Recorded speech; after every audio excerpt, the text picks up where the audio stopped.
않고 죄가 장성한즉 사망을 낳느니라. 아멘. 오늘 야고보서 12절에서 15절까지의 말씀을 가지고 믿음을 지킨다는 것에 대해서 은혜를 나눌까 합니다. 저는 어렸을 때 이 방앗간에서 몇 달 일해 본 적이 있어요. 16살 때. 그때 이 방앗간에 떡을 찌는데 이렇게 떡 주문이 들어오면은 스팀에다가 시루떡 같은 것을 이렇게 딱 앉혀 놓습니다. 익었는지 안 익었는지 잘 모르잖아요. 그래서 어느 날 잘 익었는지 이 꼬챙이를 가지고 와서 제가 푹 한번 찢었어요. 그랬더니 위에 형이 이제 기술자죠. 떡을 하고 달려왔어요. 그렇게 하면 안 된다 이거예요. 그 손님이 이거 제사상에 올릴 것인지 어디 것인지 그 귀한 것을 갖다가 구멍을 뚫으면 큰일 나잖아요. 그래서 간은 쇠고 조심스럽게 그 익었는지를 이렇게 확인을 하더라고요. 한번 뻔했습니다.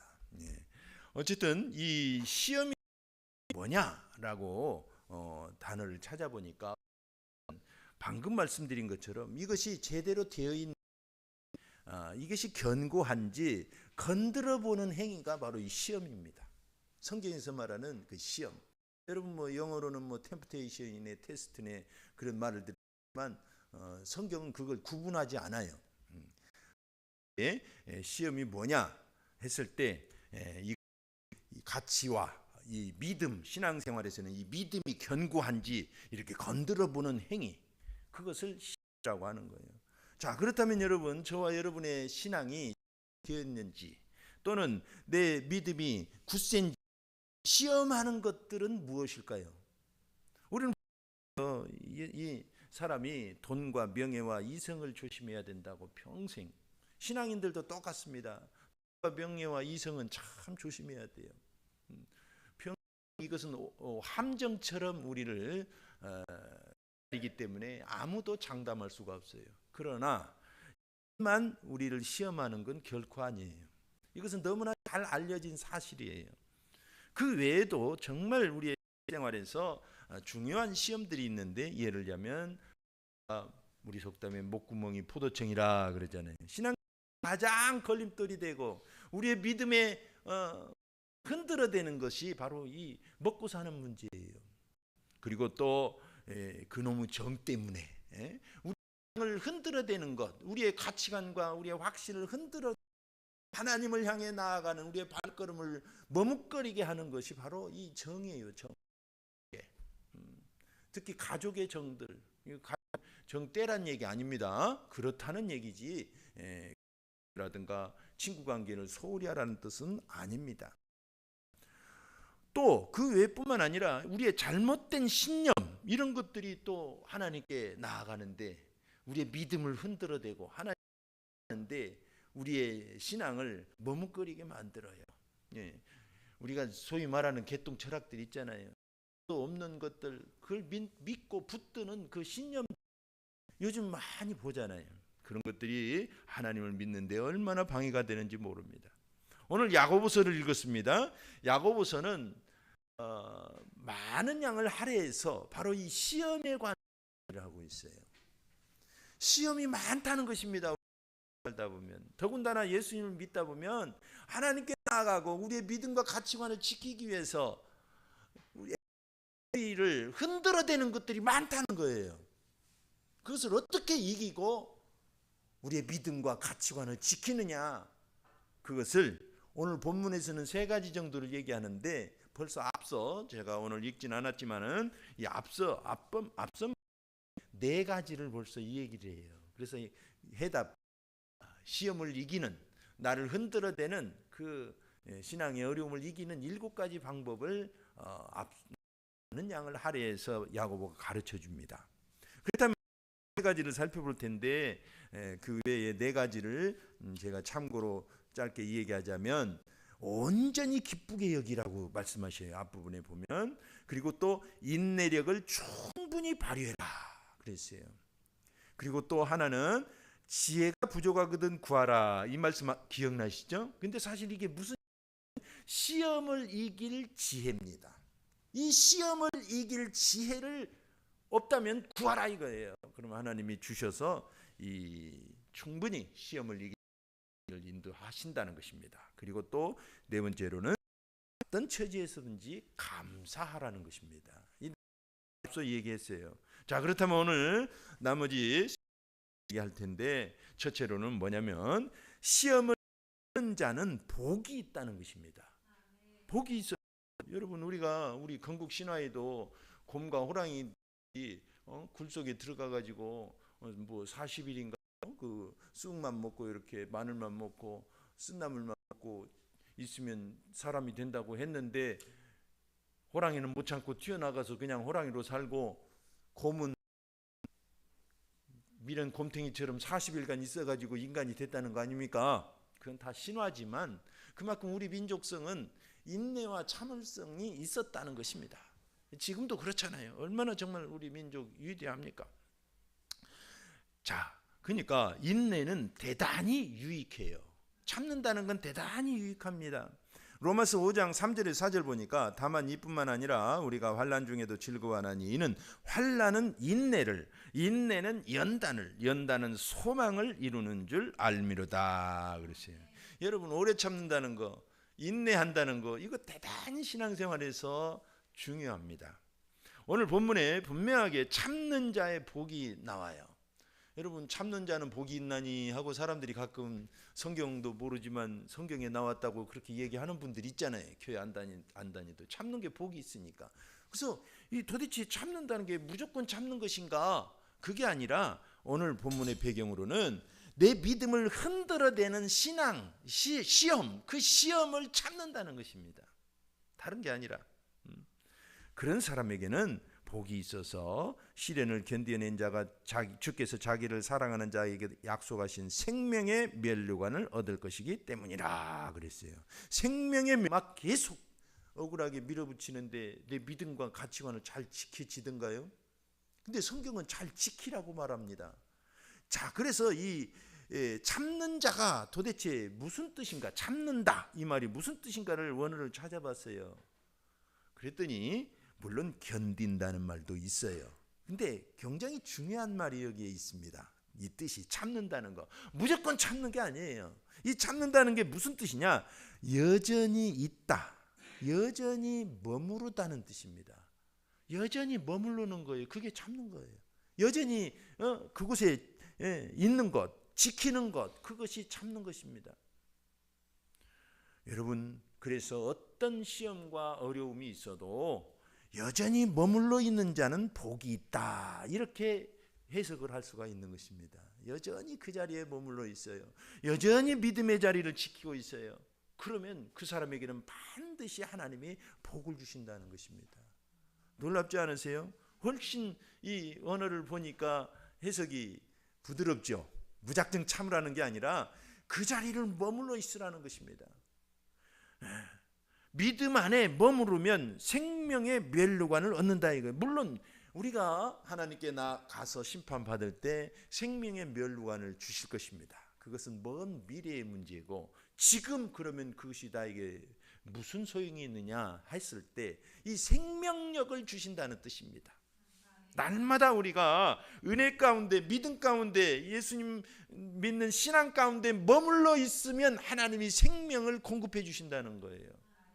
그래서 자기를 이기고 환경을 이기고 흑암을 이길 수 있는 힘을 얻게 된다는 뜻입니다. 자, 우리가 머물고 지킬 것은 뭘까요? 그러면 믿음을 지켜야 되겠죠. 내가 가진 믿음, 예수님을 향한 믿음, 하나님의 약속을 향한 믿음, 그런 믿음을 지켜야 돼요. 직분도 지켜야 됩니다. 야, 1년 해봤더니 별 볼 일 없어, 내년도는 안 한다고 해야지 하고 지금 맘먹고 있을 수도 있어요. 우리 교회 말고. 그런데 그 직분도 잘 지키는 것이 중요합니다. 올해는 안 됐어도 내년도는 더 잘 될 줄 어떻게 알아요? 그죠? 직분은 지켜야 되는 것입니다. 명령도 지키는 거고, 사명도 지키는 거고, 꿈도 지키는 것입니다. 참고 기다리고 지키는 거예요. 물론 일찌감치 포기할 것도 있어요. 근데 지금 그런 걸 얘기하는 건 아니죠. 자, 그래서 우리가 하나님께서 그곳에 믿음을 가지고 그 가치관을 지키고 자기의 직분을 지키면 어느 날 하나님이 복을 주시려고 준비하신 것들을 우리에게 부어주시는 것입니다. 근데 하나님께서 복을 주시려고 딱 이렇게 부어주시려고 하는데 없어, 그 자리에. 그러면 어떻게 될까요? 못 주시는 거죠. 하나님이 찾으러 다니셔야 돼요, 그때부터 우리를. 그러니까 그곳에 머물러 있는 것이 대단히 중요합니다. 할렐루야. 네, 그래서 여러분, 하나님께서는 이 머물러 지키는 자들을 굉장히 복되게 여기셔요. 마태복음 25장을 보면 종 얘기가 나오죠. 종이 주인이 먼 거리를 떠났는데 주인이 안 보면 종들은 어떻게 돼요? 그냥 야 없다, 주인 없다, 이제 우리 세상이다 하고 막 놀잖아요. 자기 마음대로 살잖아요. 이게 종의 근성입니다. 우리가 학생들도 그러잖아요. 우리 초등학교 다닐 때 선생님이 잠깐 손님 와서 잠시 자리만 비면 난리가 나잖아요. 막 선생님만 안 계셔도 자리가, 학교가 난리가 나는데 주인이 없으면 종들은 제 세상인 거예요. 그래서 보면 어떤 사람은 먹고 마시고 술 마시고 취하고 동료들을 때리고 막 그런다고 예수님 말씀하셨어요. 종들끼리 지가 좀 선배다 그러면 막 그렇게 하고 있다 이거예요. 근데 어떤 종은 그렇지 않다는 이겁니다. 끝까지 주인 오실 것을 기다리고 때를 따라서 다른 종들에게 먹을 양식을 베풀고 자기의 위치와 사명을 잘 지키고 있더라. 그 사람에게 마태복음 25장 21절에 그 주인이 이르되 잘하였도다 착하고 충성된 종아, 네가 적은 일에 충성하였음에 내가 많은 것을 내게 맡기리니 네 주인의 즐거움에 참여할지어다. 아멘. 이 즐거움이라는 게 대단히 중요한 단어입니다. 성경을 보면 하나님의 생명이 있는 곳에는 즐거움이 있었어요. 그러니까 오늘 생명력을 주시는 곳에는 즐거움이 있어요. 여러분, 아이가 태어날 때가 기쁩니까? 누군가 돌아가셨을 때가 기쁩니까?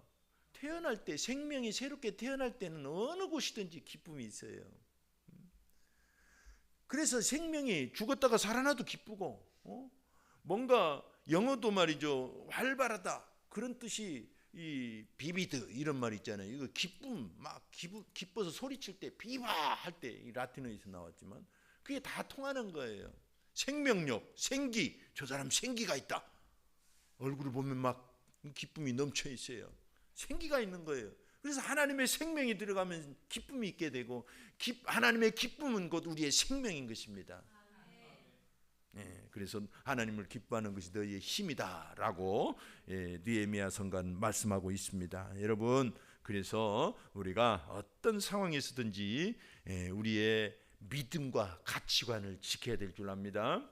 바울이 왜 위대했습니까? 바울은 대단히 교회를 핍박했던 살인자요, 정말 포악한 사람이었어요. 본인의 고백과 사도행전의 묘사에 의하면. 근데 그가 위대했던 점은 모든 역경 중에도 사명과 믿음 가운데 머물러 있었던 것입니다. 그래서 디모데후서 4장 7절에 이렇게 말씀하십니다. 나는 선한 싸움을 싸우고 나의 달려갈 길을 마치고 믿음을 지켰으니 이제 후로는 나를 위하여 의의 면류관이 예비되었으므로. 그랬어요. 그러니까 생명의 면류관뿐만 아니라 믿음을 잘 지키면 의의 면류관을 주시겠다는 것입니다. 그래서 첫 번째, 시험을 참는 자는 복이 있다는 것을 알 때 우리는 그 어려움을 잘 지켜나갈 수가 있는 것입니다. 두 번째는 무엇을 알아야 되느냐? 시험에 관해서 하나님을 오해하지 말아야 돼요. 오해하지 말아야 돼요. 하나님에 대해서. 여러분, 우리가 어려움을 당하면 하나님이 어려움을 주셨다, 하나님이 나를 시험을 주셨다, 그렇게 말하는 사람도 있어요. 믿는 사람 중에. 이게 맞습니까? 하나님이 시험을 주셨다, 하나님께 시험을 받는다 할 때 두 가지 반응이 있을 수가 있어요. 첫째는 하나님 원망할 수가 있어요. 둘째는 이거 자기에게 당한 이 어려움을 운명론적으로 그냥 받아들여 버릴 수가 있어요. 이게 대단히 위험한 거죠. 기계론적으로 해석을 한 거죠. 하나님이 이 질병을 주셨어, 하나님이 이 문제를 주셨어, 하나님이 저 인간을 주셨어. 진짜 그럴까요? 결국 여러분, 결혼도 여러분이 택한 거예요. 근데 하나님이 기왕에 택했으면 하나님이 맺어주셔서 그 둘이 행복을 일궈내라고 이제 하나님이 맺어주십니다. 그러니 택함 가지고 또 하나님께 막 원망하면 안 됩니다. 그 인간하고 계속 사셔야 됩니다. 행복하게 사셔야 돼요. 자, 그래서 이렇게 하나님께 모든 걸 막 돌리는 사람이 마치 믿음이 좋은 것 같이 보일 수 있어요. 그런데 하나님을 나쁜 하나님으로 만들 수도 있어요. 하나님은 시험을 주시는 분이 아닙니다. 오늘 본문에 보니까 사람이 시험을 받을 때에 내가 하나님께 시험을 받는다 하지 말지니 하나님은 악에게 시험을 받지도 아니하시고 친히 아무도 시험하지 아니하시느니라. 여러분, 예수님이 받으신 시험은 뭘까요? 그러면 성령에 이끌려서 사단에게 받으신 것입니다. 사단에게 일종의 스파링을 하신 거예요. 그러니까 예수님이 시험을 받으신 것도 사실이지만 그때 사단을 흠뻑 두들겨 패신 거예요. 영적으로 전쟁, 사단이 그냥 아주 혼비백산하고 도망가잖아요.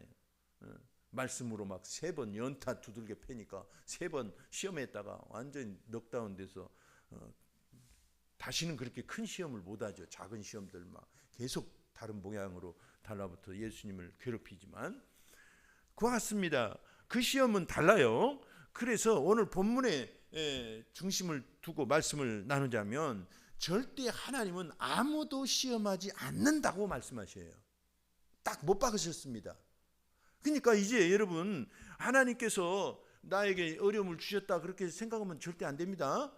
내가 그냥 만든 거예요. 내가 그 어려움 속으로 들어갔을 뿐이에요. 아니면 사단이 나에게 어려움을 줬든지. 그러니까 절대 하나님의 잘못은 없어요. 하나님은 마치 내가 잘 지키나 안 지키나 이렇게 감시하면서 막 흔들어 보거나 간보는 분, 그렇게 생각하시면 안 됩니다. 시험은 그런 뜻이 있잖아요. 이게 잘 됐나 안 됐나.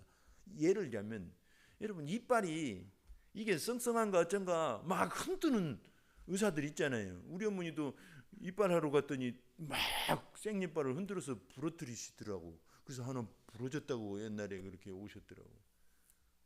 참 속상하더라고요, 많이. 여러분, 하나님은 그런 분이 아니에요. 흔들어 보시지 않아요. 이 이빨이 썩었는지 안 썩었는지 흔들어 보시지 않아요. 왜? 하나님은 아십니다. 그냥 바로 치료로 들어가셔요. 이해가 되시죠? 하나님은 시험하시지 않아요. 이 믿음이 진짜인지 가짜인지 우리를 흔들어 보시지 않아요. 하나님은 다 아십니다. 아시고 바로 하나님의 일을 하시는 거예요. 할렐루야.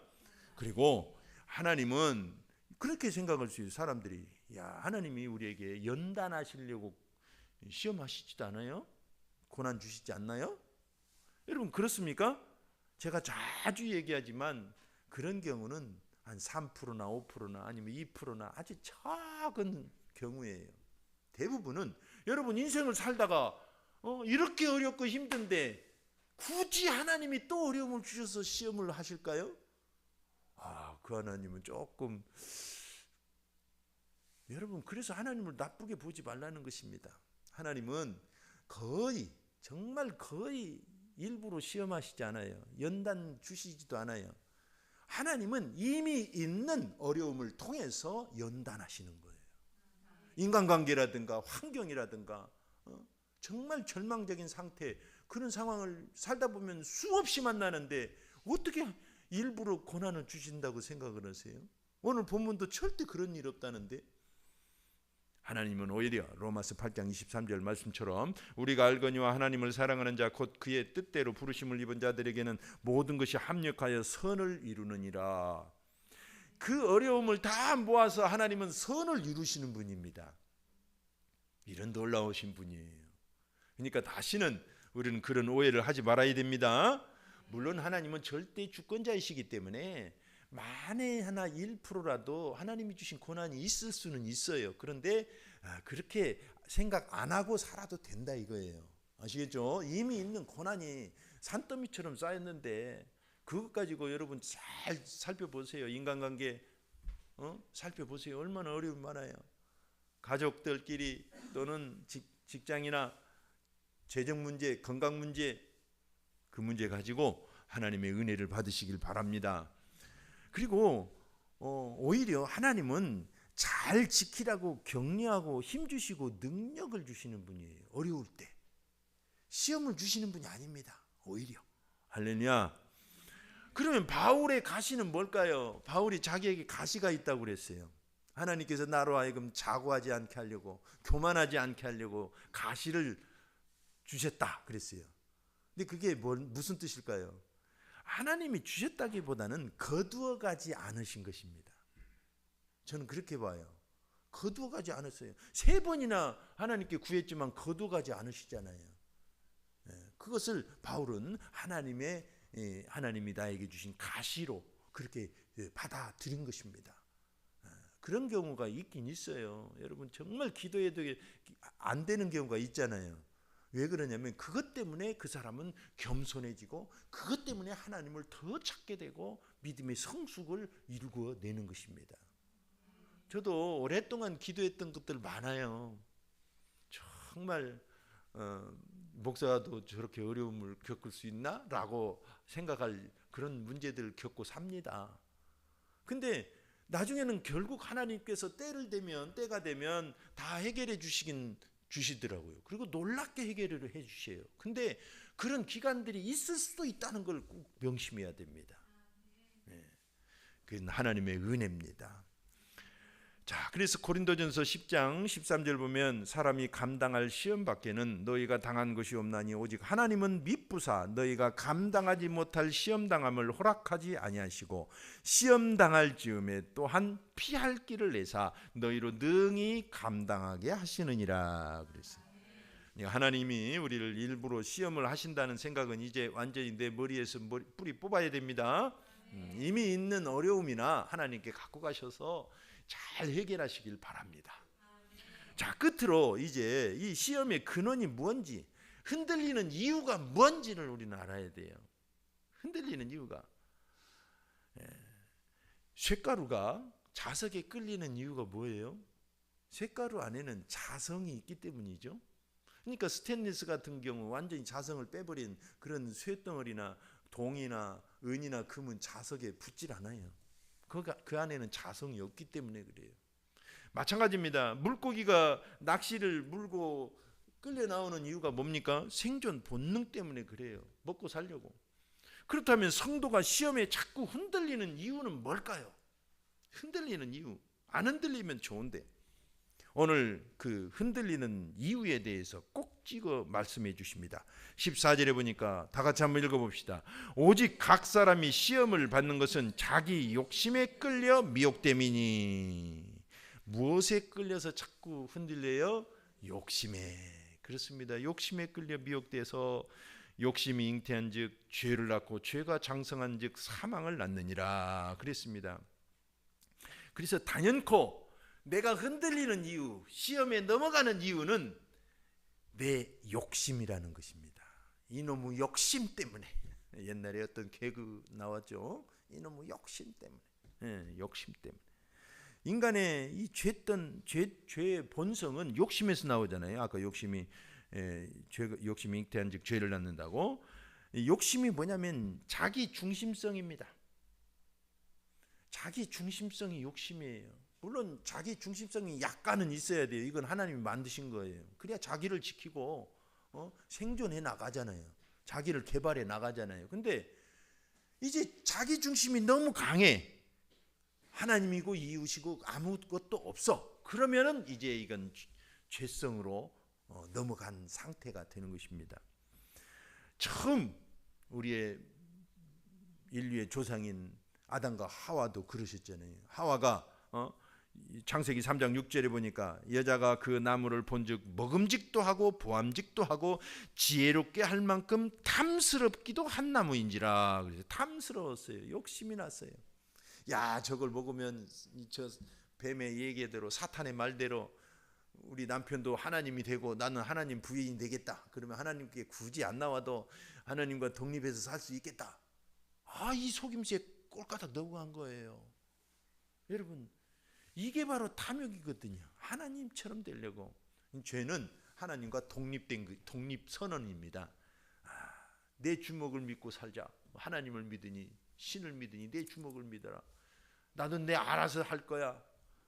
그게 다 죄의 말입니다. 절대 우리는 그런 말 하면 안 돼요. 내가 알아서 할게요. 물론 이제 커나가는 아이들은 그런 말 하기도 합니다만 하나님 앞에서 내가 알아서 할게요. 그러면 안 됩니다. 하나님 앞에서는 하나님의 뜻대로 인도하심을 받는 것입니다. 자, 우리의 첫 조상이셨던 하와도 그랬고, 민수기나 유다서를 보면 발람이라는 사람도 유명하잖아요. 그 사람도 이 욕심 때문에 결국은 멸망의 길을 갔어요. 그래서 두고두고 이 욕심에 끌린 사람의 본보기가 됐어요. 이 발람. 어떤 종교에서는 그래서 막 욕심을 내려놓으라고 그러잖아요. 여러분, 욕심을 내려놓으면 대체 어느 정도는 좀 홀가분합니다. 그런데 얕은 수준이에요. 정말 그 사람들은 돌을 닦고 막 수십 년간 면벽 이 묵상을 하고 그러니까 그 정도 되지. 이런 보통 사람들이 뭘 내려놓기 그게 쉬운가요? 아니에요. 끈적끈적 정말 내려놓기 힘들어요. 그럼 기독교는 뭐라고 말합니까? 에베소서 4장 22절이나 갈라디아서 5장 24절. 이 에베소서 4장 22절은 너희는 유혹의 욕심을 따라 썩어져가는 구습을 따르는 옛사람을 벗어버리고, 옛사람을 어디서 벗어버립니까? 십자가에서 벗어버려요. 갈라디아서 5장 24절. 그리스도 예수의 사람들은 육체와 함께 그 정욕과 탐심을 십자가에 못 박았느니라.